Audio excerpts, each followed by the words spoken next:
दोस्तों जय हिंद, वंदे मातरम। स्वागत है आपका यूट्यूब के इस ऑनलाइन प्लेटफॉर्म में। आज है 31 मई 2025 और आज हम करंट अफेयर्स के टॉप इंपॉर्टेंट क्वेश्चंस कवर करने वाले हैं जो कि हर तरह के कॉम्पिटिटिव एग्जाम्स के लिए इंपॉर्टेंट है।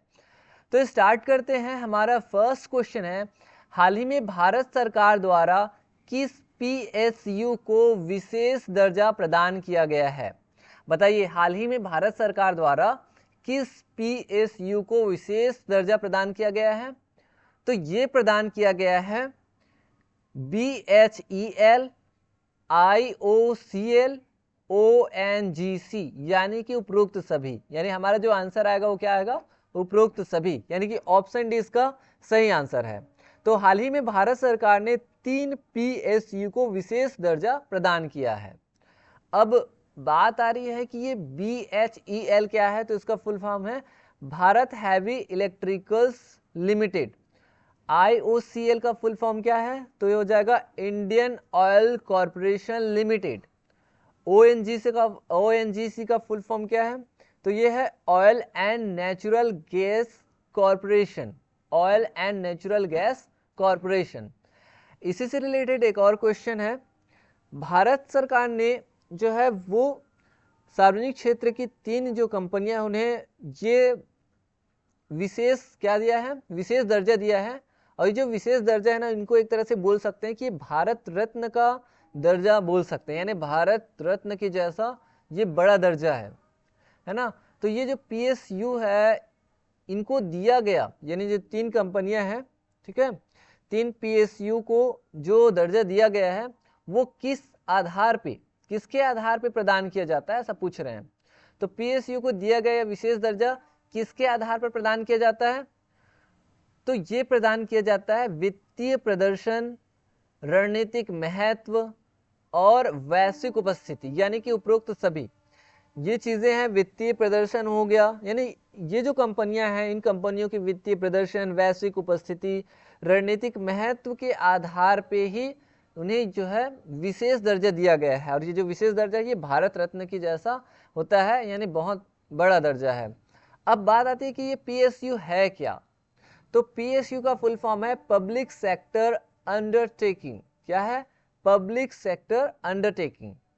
ये वे कंपनियां होती हैं जिनमें भारत सरकार का 51% पार्टनरशिप होती है, या उससे ज्यादा भी हो सकती है, ठीक है, यानी मिनिमम 51% पार्टनरशिप होती है। यानी ये जो कंपनियां होती है ये गवर्नमेंट के अधीन रहती है, यानी सरकार के अंतर में रहती है, सरकार के नियंत्रण में रहती है।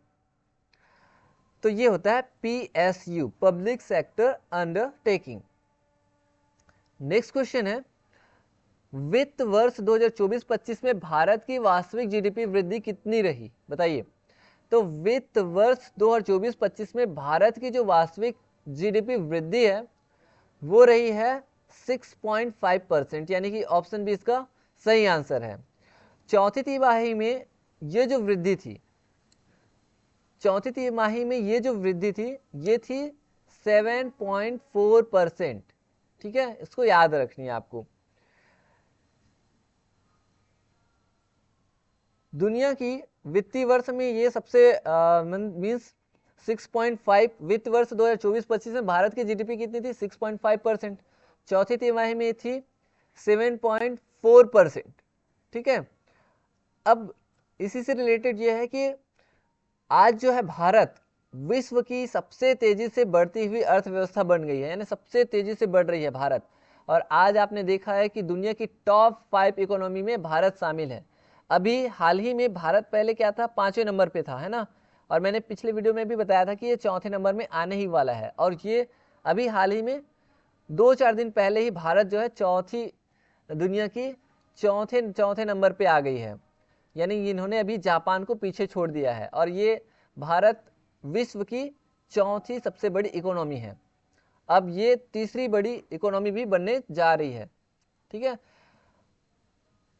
नेक्स्ट क्वेश्चन देखते हैं। नेक्स्ट है, वित्त वर्ष 2024-25 में सबसे अधिक बढ़ने वाला क्षेत्र कौन सा था? इसमें पूछ रहे हैं जो इसी से रिलेटेड है कि वित्त वर्ष 2024-25 में सबसे अधिक बढ़ने वाला क्षेत्र कौन सा है? तो ये 4 दिया है, निर्माण क्षेत्र, कृषि क्षेत्र, आईटी सेवा एंड बैंकिंग। तो इसमें आ जाएगा निर्माण क्षेत्र, ठीक है, यानी कि ऑप्शन इसका सही आंसर है। नेक्स्ट क्वेश्चन है, हाल ही में पीएम मोदी ने कानपुर में कितने करोड़ रुपए की परियोजनाओं का उद्घाटन किया? बताइए, हाल ही में पीएम मोदी ने कानपुर में कितने करोड़ रुपए की परियोजनाओं का उद्घाटन किया? तो उन्होंने उद्घाटन किया है 47,600 करोड़, यानी कि ऑप्शन बी इसका सही आंसर है। तो हाल ही में पीएम मोदी ने 47,600 करोड़ रुपए की परियोजनाओं का उन्होंने उद्घाटन किया है। नेक्स्ट है, भारत ने ऑपरेशन सिंदूर के दौरान किस स्वदेशी मिसाइल का उपयोग किया? ये तो सबको पता ही होगा, ये किया है ब्रह्मोस मिसाइल का, यानी कि ऑप्शन सी इसका सही आंसर है। ब्रह्मोस की यदि हम बात करें तो ब्रह्मोस जो नाम है, ब्रह्मोस का नाम एक ये है कि ये ब्रह्मास्त्र, ब्रह्मदेव, त्रिदेव होते हैं ना सनातन धर्म में, उनसे लिया गया है। और दूसरी चीज ये भी है कि इन्हें 2 नदियों के नामों से भी लिया जा सकता है। जैसे भारत की एक नदी है ब्रह्मपुत्र नदी, तो ब्रह्मपुत्र नदी में से ब्रह लिए गए हैं। और रसिया, रूस की एक नदी है मॉस्कवा, और वहां से लिया है MOS, तो ये हो गया ब्रह्मोस। तो ये 2 रीजन है इसका नाम ब्रह्मोस रखने का, एक सनातन धर्म में गॉड ब्रह्मदेव, और दूसरा ये है कि दोनों नदियों के नाम से ब्रह्मपुत्र एंड मॉस्कवा, क्योंकि ये भारत एंड रसिया दोनों देशों के सहयोग से निर्मित हुआ है। तो ये हुआ ब्रह्मोस मिसाइल। नेक्स्ट है, उत्तर प्रदेश में किस स्वदेशी राइफल का उत्पादन शुरू हुआ है? तो उत्तर प्रदेश में एक स्वदेशी राइफल का उत्पादन शुरू हुआ है, और ये हुआ है AK-203, यानी कि ऑप्शन बी इसका सही आंसर है। AK-203 राइफल एक गेम चेंजर है। तो उत्तर प्रदेश के अमेठी में ये है, इमेज में देख सकते हैं। तो ये उत्तर प्रदेश के अमेठी में कोरबा आयुध कारखाना में ये निर्मित यह राइफल जो है वो भारत और रसिया के बीच एक बड़े रक्षा सहयोग का परिणाम है, और दोनों के सहयोग से ये निर्मित हो रहा है, ठीक है। नेक्स्ट क्वेश्चन देखते हैं। नेक्स्ट है, आरसीबी ने प्लेऑफ में कौन सी टीम के खिलाफ रिकॉर्ड बनाया? बताइए, आरसीबी ने प्लेऑफ में कौन सी टीम के खिलाफ रिकॉर्ड बनाया है? तो आरसीबी ने प्लेऑफ में पंजाब किंग्स के खिलाफ एक रिकॉर्ड बनाया है, और रिकॉर्ड क्या था? तो रिकॉर्ड ये है कि IPL 2025 प्लेऑफ में आरसीबी ने 60 गेंदे शेष रहते लक्ष्य हासिल किया। 60 गेंदे, देखिए 60 गेंदे बचे हुए थे और उन्होंने अपना लक्ष्य हासिल कर लिया।